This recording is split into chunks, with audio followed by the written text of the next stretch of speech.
গাছের উপর এই যে ভাঙাচোরা একটা বাড়ি দেখতে পাচ্ছ, এই বাড়িটা হলো এই বনে থাকা কালু কাকের। কালু কাককে এই বনের অনেকে বনরক্ষক বলতো, কেননা কালু কাক নিঃস্বার্থভাবে বনের সকলকে সাহায্য করত। কালু দাদা, কালু দাদা, বাড়িতে আছো গো? ও কালু দাদা। আরে টিয়ে, তুই বুঝি কালুকে খুঁজতে এসেছিস? কিন্তু কালু তো ঘরে নেই। ও কি আর ঘরে থাকে বল? সে তো সবসময় অন্যকে সাহায্য করে বেড়ায়। কালু গেছে মিনু বৃদ্ধার বাড়িতে খাবার দিতে। শুনলাম মিনু বৃদ্ধা খুবই অসুস্থ। সত্যি কালু দাদার তুলনা হয় না, সে সব সময় অন্যকে সাহায্য করে। তুই না থাকলে যে আমার কি হতো? তুই আছিস বলেই আমি এখনো বেঁচে আছি। বুড়িমা, এত কথা বলো না তো। খাবার খাওয়া তো শেষ, নাও এবার ওষুধটা খেয়ে নাও। শোনো, আগামী 3 দিন তুমি ঘরে বিশ্রাম নিবে, আর তোমার খাবার ওষুধ সব আমি দিয়ে যাব। তুমি কোনো চিন্তা করো না, এখন ঘুমিয়ে পড়ো তো, আমাকে অন্য কাজে যেতে হবে আবার। এরপর কালু সেখান থেকে চলে যায়। একা টুনি রোদে কত কষ্ট করে জমিতে চাষ করছে। আর যদি টোনা বেঁচে থাকতো, তবে টুনিকে এত কষ্ট করে জমি চাষ করতে হতো না। যাই, টুনিকে সাহায্য করি। টুনি, তোকে দেখে খুব ক্লান্ত লাগছে, তুই ওই গাছের নিচে গিয়ে বিশ্রাম কর। তোর বাকি জমি আমি চাষ করে দিচ্ছি। কিন্তু কালু দাদা। কোনো কিন্তু নয়, যা বললাম তাই কর। সত্যি কালু দাদা, তোমার মতো উপকারী পাখি এ বনে আর একটাও নেই। তুমি অনেক ভালো। এভাবেই কালু কাক সব সময় বনের সকলকে সাহায্য করত। এভাবেই বনের সকলের দিন আনন্দেই চলতে থাকে। কিন্তু হঠাৎ বনে অনাবৃষ্টির কারণে ঘটে যায় বিপত্তি। অনাবৃষ্টির কারণে খরা দেখা দিলে বনের মধ্যে খাদ্যের অভাব দেখা যায়। চারপাশে খাবার জলের অভাবের কারণে পাখিরা হাহাকার শুরু করে দেয়। বনের এই করুণ অবস্থা যে আমি আর সহ্য করতে পারছি না। আমার কাছেও যে খাবার নেই যে তোমাদের আমি সাহায্য করব। কালু দাদা, তুমি বা কি করবে বলো? তুমি তো তাও যতটুকু পাও সাহায্য করো। কালু দাদা, সেদিন তো তোতা দাদা পাশের রাজ্যের এক মানব গ্রামে গিয়েছিল। ও সেখানে গিয়ে দেখে এসেছে ওই রাজ্যের রাজা অনেক ভালো মনের মানুষ। তুমি বরং একবার তার কাছে যাও, সে নিশ্চয়ই আমাদের বনের জন্য সাহায্য করবে। হ্যাঁ হ্যাঁ, আমাদের সকলের হয়ে তুমিই যাও রাজার কাছে। আচ্ছা ঠিক আছে, তবে আমি যাব মানব রাজ্যে। এরপর কালু বন নদী পার হয়ে মানব রাজ্যের রাজার দরবারে চলে আসে। তা বনের পাখি, হঠাৎ মানব রাজ্যে কি দরকারে এখানে এসেছিস? রাজা মশাই, আমি কালু শালবন থেকে এসেছি। আমাদের বনের করুণ অবস্থা, খরার কারণে আমাদের বনে খাদ্যের অভাব দেখা দিয়েছে। বনের অনেক পাখি খাবারের অভাবে মৃত্যুবরণ করেছে। তাই আমি আপনার কাছে সাহায্যের জন্য এসেছি। দয়া করে কিছু অর্থ আর খাবার দিয়ে আমাদের সাহায্য করুন। শান্ত হ, আমি তোদের সাহায্য করব। প্রহরী, এই কালু কাককে 2 বস্তা আটা, 2 বস্তা চাল আর 100 স্বর্ণমুদ্রা দিয়ে বিদায় কর। আর কালু রাজ্যের গরুর গাড়িতে সব জিনিস নিয়ে তোকে বনে পৌঁছে দিবে। আপনাকে অনেক ধন্যবাদ রাজা মশাই। এরপর প্রহরী সব জিনিসপত্র গরুর গাড়িতে তুলে দেয়, আর কালু গরুর গাড়ি করে বনে ফিরতে শুরু করে। ফিরতে ফিরতে তো অনেক রাত হলো, চারপাশ কি অন্ধকার আর নিস্তব্ধ। ভালোই ভালো সব জিনিসপত্র নিয়ে বনে ফিরতে পারলেই বাঁচি। এমন সময় হাড়ি হিড়ে শব্দ করে এক দল ডাকাত এসে সেখানে হাজির হয়। তোর কাছে যা কিছু আছে সব আমাকে দিয়ে দে, নয়তো প্রাণে বেঁচে ফিরতে পারবি না। আমার কাছে তেমন কিছুই নেই, সামান্য কিছু আটা আর চাল রয়েছে। দয়া করে এসব নিয়ে যাবেন না। এই থাম তো তুই, তোর কথা শুনে আমাকে চলতে হবে? হ্যাঁ, এই তোরা দাঁড়িয়ে দেখছিস কি? সব জিনিসপত্র লুট কর। এরপর ডাকাত দল কালুর কাছ থেকে সব জিনিস লুট করে গরুর গাড়ি নিয়ে চলে যায়। আর অসহায় কালু মন খারাপ করে খালি হাতে বনে ফিরে আসে। কে কি কালু দাদা, তুমি ফাঁকা হাতে এসেছো যে? রাজা তোমাকে কিছু দেয়নি? এরপর কালু সকল ঘটনা বনের সবাইকে খুলে বলে। সব শুনে বনের সকল পাখি হতাশ হয়ে যায়। আমাকে তোমরা ক্ষমা করো, আমি ডাকাত দলের কাছ থেকে খাবার সোনার মুদ্রা রক্ষা করতে পারিনি, ওরা সব নিয়ে চলে গেছে। থামো তো তুমি, আমার তো মনে হচ্ছে তুমি নিজেই সব সরিয়ে ফেলেছো। এখন ডাকাতের গল্প শোনাচ্ছ আমাদের। এইসব তুই কি যাতা বলছিস? হ্যাঁ, কালু দাদা কখনো এমন করতে পারে না। সে তো সব সময় আমাদের বিপদে সাহায্য করে। দেখটুনি, আগে কালু দাদা আমাদেরকে সাহায্য করেছে ঠিকই, কিন্তু এখন যে মিথ্যা বলছে না তার তো কোনো সত্যতা নেই বল। আর তাছাড়া এত খাবার সোনার মুদ্রা দেখে অনেকেরই মন পাল্টে যায়, হয়তো কালু দাদারও মন পাল্টে গেছে। হ্যাঁ, এটা তো হতেই পারে। ময়ূরী কিন্তু ভুল কিছু বলেনি। কি তোমরা সবাই আমায় এই চিনলে? আমি এতদিন তোমাদের কত সাহায্য করেছি, আর তোমরা কি না? হ্যাঁ, আগে সব চুনোপুটি সাহায্যের বদলে তো রাঘব বল ধন সম্পদ আত্মসাৎ করেছো। তোমাকে রাজার কাছে পাঠিয়ে আমরা ভুল করেছি। হ্যাঁ হ্যাঁ, আমরা ভুল করেছি। তুমি এক্ষুনি এই বন ছেড়ে চলে যাও। বনের পাখিদের মুখে এমন কথা শুনে কালু কাক খুব দুঃখ পায়, আর সে অসহায় হয়ে বন থেকে বেরিয়ে যায়। কালু কাক ক্ষুধার্ত অবস্থায় পথে পথে ঘুরতে থাকে, কিন্তু তাকে সাহায্য করার মতো আজ কেউ নেই। খিদের জ্বালা যে আর সইতে পারছি না। এ কি, সামনে মনে হচ্ছে এটা একটা ফল পড়ে আছে, দেখি তো গিয়ে। এই ফলটা তো অর্ধেকই পচা, তাতে কি হয়েছে? আমি বাকি ভালো ফলটুকু খেয়ে নেই। খুব খেতে পেয়েছে, তোর হাতে থাকা ফলটা আমাকে একটু খেতে দিবি? কিন্তু বুড়িমা, এটা তো অর্ধেকই পচা। দাঁড়াও, আমি তোমাকে ভালো ফল খুঁজে এনে দিচ্ছি। ভালো ফল লাগবে না, আমি পচাটুকু ফেলে দিয়ে ভালোটুকু খাবো, দিবি আমায়? এই নাও তবে। তোকে দেখেও তো খুব ক্ষুধার্ত লাগছে। তা হ্যাঁ রে, এইখানে তুই একা কি করছিস বলতো? এরপর অসহায় কালু কাক সব ঘটনা বৃদ্ধাকে খুলে বলে। সব শুনে বৃদ্ধা বলে, সত্যি তোর সাথে এটা মোটেও ঠিক হয়নি। যাকে তুইও তো অনেক ক্ষুধার্ত, নে এই রুটিটা খেয়ে নে। এরপর বৃদ্ধা রুটিটা কালুকে হাতে দিয়ে সেখান থেকে চলে যায়। ব্যাপারটা কি হলো? বৃদ্ধার কাছে তো খাওয়ার জন্য রুটি ছিল, তবে সে আমার কাছে পচা ফলটা নিল কেন? বুড়িমা দাঁড়ান। এ কি, এত তাড়াতাড়ি বুড়িমা আবার কোথায় গেল? যাকগে, খুব খিদে পেয়েছে, রুটিটা বরং খেয়ে নেই। এ কি, এটা কি হলো? রুটিটা তো আবার আগের মতো হলো, আর এক টুকরো রুটি খেয়ে আমার পেট পুরো ভরে গেল। যেন মনে হচ্ছে আমি অনেক খাবার খেয়েছি। তবে কি ওই বুড়ি সৃষ্টিকর্তার কোনো দুধ ছিল? হয়তো তাই হবে। এক্ষুনি আমায় বনে যেতে হবে। বনের পাখিরা অনাহারে রয়েছে, তাদের এই জাদুই রুটির মাধ্যমে আমায় সাহায্য করতে হবে। এরপর কালু কাক বনে ফিরে আসে আর সবাইকে সব কথা খুলে বলে, কিন্তু কালুর কথা কেউই বিশ্বাস করতে চায় না। এসব জাদুরির গল্প শুনিয়ে আমাদের মন ভালাতে এসেছো? আরে থাম তো তুই, খেয়ে দেখি না কি হয়।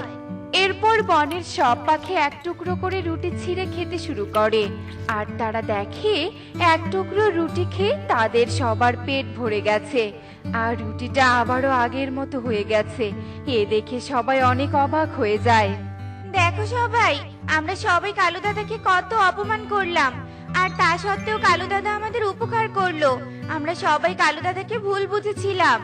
এরপর সব পাখিরা কালুর কাছে ক্ষমা চায়, আর কালু সবাইকে ক্ষমা করে দেয়। এরপর কিছুদিন পার হতেই বনে বৃষ্টি শুরু হয়, আর বনের সকলের সব অভাব দূর হয়ে যায়, আর বনের সকলে আনন্দে মেতে ওঠে। তো বন্ধুরা, আমাদের কখনোই না জেনে শুনে কাউকে দোষী ভাবা ঠিক নয়। এমনই সব মজার মজার শিক্ষণীয় টুনি পাখির গল্প দেখতে আমাদের সাথে থেকো। আর গল্পটি কেমন হয়েছে তা কমেন্টে জানাতে ভুলো না কিন্তু। Bye bye. হ্যাঁ দাদা, আমাদের বনে তো বড় গাছ আছে, তুমি শুধু একবার বনে এসো, তাই আমি তোমার বাড়ির ব্যবস্থা করে দিব। আচ্ছা ঠিক আছে কালু, আমি তাহলে আজই রওনা দেব। কালু, ঈগল দাদা কি বললো? আমাদের বনে আসবে নাকি? হ্যাঁ কাকুলি, আসবে। ঈগল দাদার কাছে অনেক টাকা পয়সা আছে। আমাদের বনে এসে ঈগল দাদা দোকান দিবে, আর আমি ঈগল দাদার দোকান থেকে কিছু টাকা চুরিও করতে পারবো। সব তো বুঝলাম, কিন্তু কালু ঈগল দাদাকে কোথায় বাড়ি বানিয়ে দিবে? কেন? টুনাটুনি যে গাছে বাড়ি বানিয়েছে ওই গাছে বাড়ি বানিয়ে দিব। ঈগল দাদা মোটা গাছে বাড়ি বানাতে চায়, ঝড় বাতাসে যেন ভেঙে না যায় তাই। আর টুনিদের বাড়ির গাছ ছাড়া তো কোনো মোটা গাছই দেখছি না। টুনিরা কি এত সহজে গাছটা ছেড়ে দিবে কালু? দিবে না মানে? ঈগল দাদার শক্তি সম্পর্কে তোমার কোনো ধারণা নেই। ঈগল দাদাকে আগে এখানে আসতে দাও, তারপর দেখো কি করে। মা টুকি, আমরা কাজে যাচ্ছি, তুই বাড়িতেই খেলা কর, কেমন? আচ্ছা ঠিক আছে বাবা, তোমরা কিন্তু আজ আমার জন্য জিলাপি কিনে নিয়ে আসবে। আমাদের একমাত্র মেয়ে জিলাপি খেতে চেয়েছে, তা না নিয়ে কি আসতে পারি? আজ তোর জন্য পুরো 1 কেজি জিলাপি নিয়ে আসবো রে মা। এসব বলে টোনা কাজে চলে যায়। আর এদিকে ঈগল উঠতে উঠতে কালুর বাড়িতে চলে আসে। কালু, এই কালু, বাইরে এসে দেখ, আমি তো চলে এসেছি। আরে ঈগল দাদা, এত তাড়াতাড়ি চলে এসেছো? কাকুলি, তাড়াতাড়ি ঈগল দাদার জন্য খাবার নিয়ে এসো। এখন খাবার খাওয়ার সময় নেই, আগে ঘর বানাবো তারপর খাবার খাবো। বল, কোন গাছে বাড়ি বানাতে হবে? ঈগল দাদা, ওই যে দেখছো একটা মোটা গাছ, ওই গাছে টোনা ও টুনি পাখি বাড়ি বানিয়েছে। তাদের বাড়ি আগে ভেঙে দিতে হবে, আর তারপর তোমার বাড়ি বানানোর কাজ শুরু করব। এরপর ঈগল আর কালু কোড়াল নিয়ে টোনাদের বাড়িতে চলে আসে। এই টুকি, আয়, এখান থেকে চলে যা বলছি, নয়তো বাড়ি ভাঙতে গিয়ে কাঠখুটো তোর শরীরে পড়বে। কিন্তু কালু আঙ্কেল, তোমরা আমাদের বাড়ি ভেঙে ফেলবে কেন? এই ছানা, এই, সেটা তোকে বলবো কেন? আমার মন চেয়েছে তাই ভেঙে দিচ্ছি। এখন এখানে বিরক্ত না করে তোর বাবা মায়ের কাছে যা, আর তোর বাবা মাকে বলবি আমি বাড়ি ভেঙে দিয়েছি, এখানে এসে আর কোনো লাভ নেই।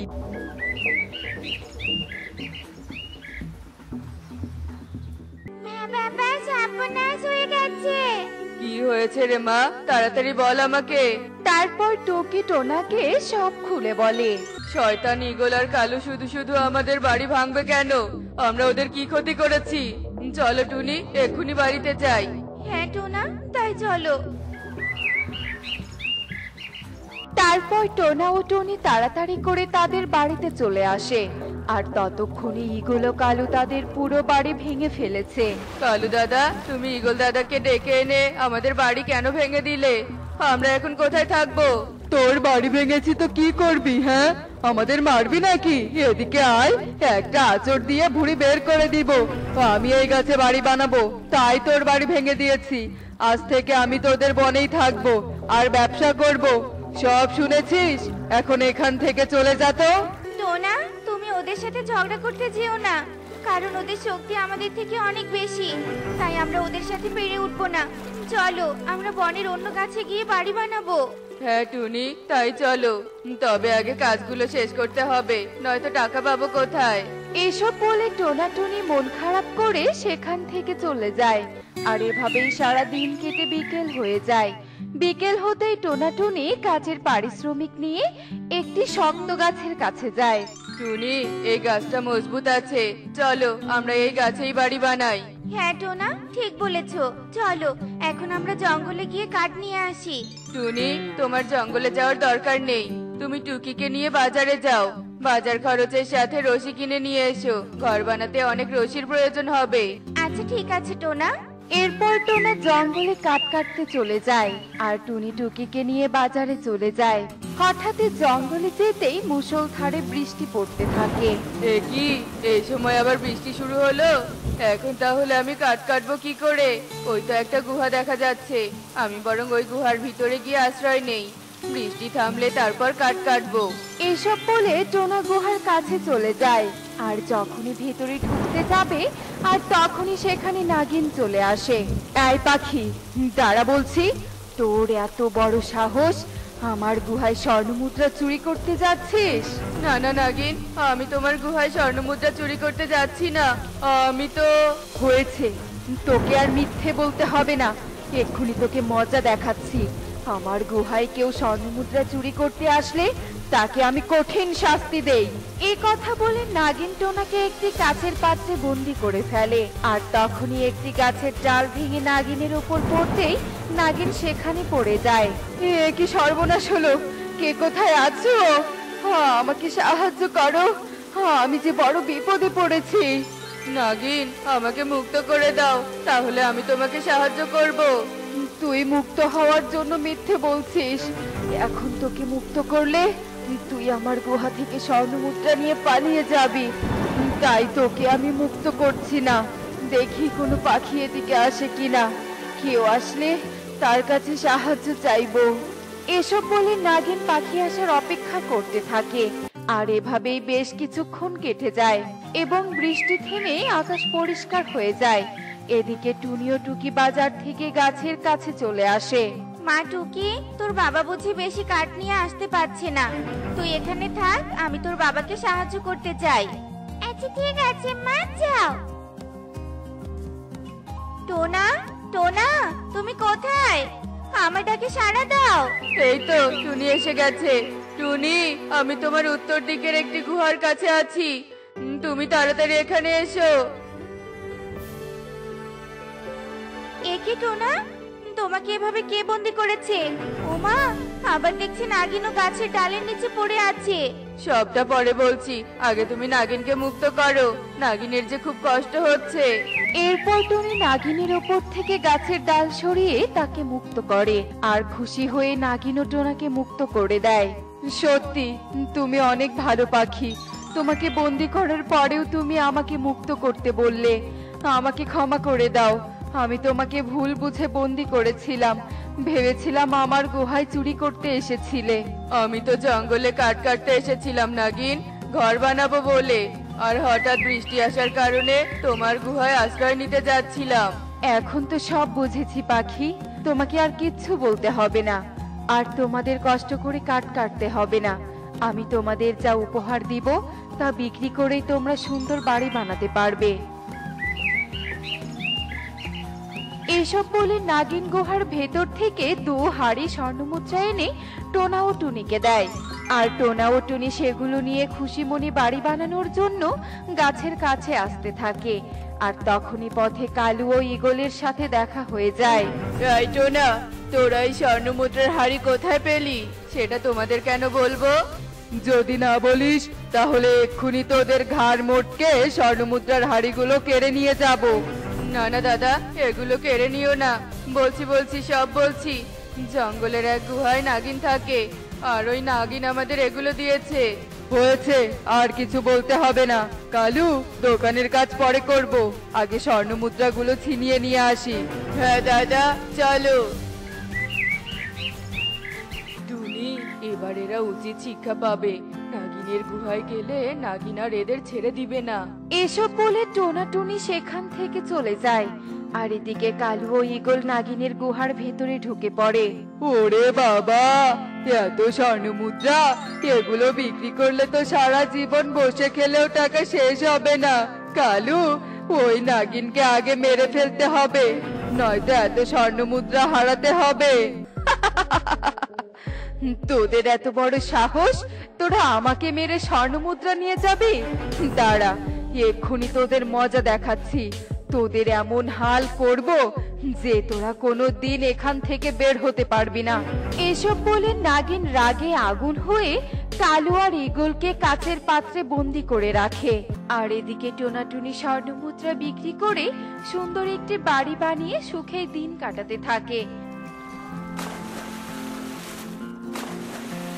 দেখলে তো বন্ধুরা, সব জায়গায় শক্তির বড়াই করতে নেই, কারণ কার মাঝে কতটা শক্তি আছে তা দূর থেকে দেখে বোঝা যায় না।